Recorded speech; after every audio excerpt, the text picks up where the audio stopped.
एक जंगल में ऋषि रहते थे, तो 12 वर्ष उन्होंने वृक्ष के सूखी छाल की पपड़ी पा करके और कठिन भजन किया। अब तो महातेजस्वी हो गए। एक दिन काम प्रकट हुआ और कहा, क्या तुम समझते हो कि तुमने काम पर विजय प्राप्त कर ली? तो उनका एक काम क्या, हजारों काम पर विजय प्राप्त कर चुका हूँ। तो बोले, महाराज अब मैं अपने बाण संधान करता हूँ और आप संभालो अपने को। तो उनका, जाओ नहीं तो मैं भस्म कर दूंगा। इतना कह के चले गए। अब जहाँ जहाँ वो पपड़ी खाते थे वहाँ वहाँ हलवा घी का। ऋषि ने जब देखा कि वृक्षों के जितने वृक्ष उस जंगल में सब में हलवा लगा हुआ, तो उनका, मेरे तप से भयभीत होकर वृक्ष हमें लगता है कोई स्वादिष्ट पदार्थ देने लगे। अब वो खाने लगे। अब 10वें वृक्ष से जब पाया तो आधा किलो हलवा तो गया ना, तो अब हड्डी के ऊपर मांस बढ़ना शुरू हुआ। महीना हुआ, एक दिन छम छम छम छम पायल करती हुई और एक कटोरा लिए हुए, जे भी देखा ऋषि आ रहे तो ऐसे हलवा लगा के भाग। उनका, खड़ी हो जाओ, तुम कौन हो? क्या ये स्वादिष्ट पदार्थ तुम लगाती थी? उनका, हाँ।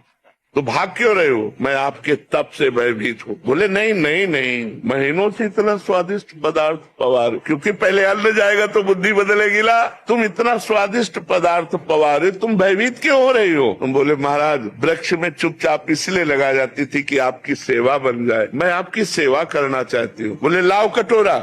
वृक्ष में लगाने की जरूरत नहीं है। अब रोज कटोरा लेके तुम ले आ जाना, मैं इस कुटिया में रहता हूँ। कटोरा लेके आने लगे। काम ने चैलेंज किया था, मैं अपना बाण संधान कर रहा हूँ, तुम सावधान। फिर एक दिन पूछा, तुम इस जंगल में क्यों रहती हो? तो उनका, मेरी माँ तपस्विनी है तो मैं अपनी माँ के साथ रहती हूँ। तो आखिरकार तुम्हें ब्याह तो करना ही पड़ेगा। ये तो माँ का विषय है, मेरा विषय तो है नहीं, ये तो माँ जाने। तो बोले, माँ से बात करके आप कल आना। बोले, अवश्य। दूसरे दिन पधारी। महाराज मैं निराश हूँ, ब्याह नहीं हो सकता। बोले, क्यों निराशा क्यों? बोले, माँ ने एक शर्त रखी है कि अपना मुंह काला करके मुझे पीठ में बैठाल कर और अपनी कुटिया से और मेरी माँ की कुटिया तक आपको घुटनों के बल चलना पड़ेगा और मैं आपके पीठ में, और ऐसा मैं आपसे करवाना नहीं चाहती। उनका, अगर संध्या काल में काम हो जाए तो? बोले, वो काल कोई भी हो लेकिन आपको ये करना पड़ेगा अगर ब्याह करना है। महाराज राजी हो गए। मुंह काला किया, पीठ पे बैठाला, घुटने के बल चले। और जब वहाँ पहुँचे तो काम खड़ा था। उसने कहा, ये मेरी रची हुई माया है, मैं ही हूँ इसका स्वामी। बोल, तेरी तपस्या कहाँ गई? ये कहो कि मैं तेरी तपस्या नष्ट नहीं की, केवल दिखाया है तुझे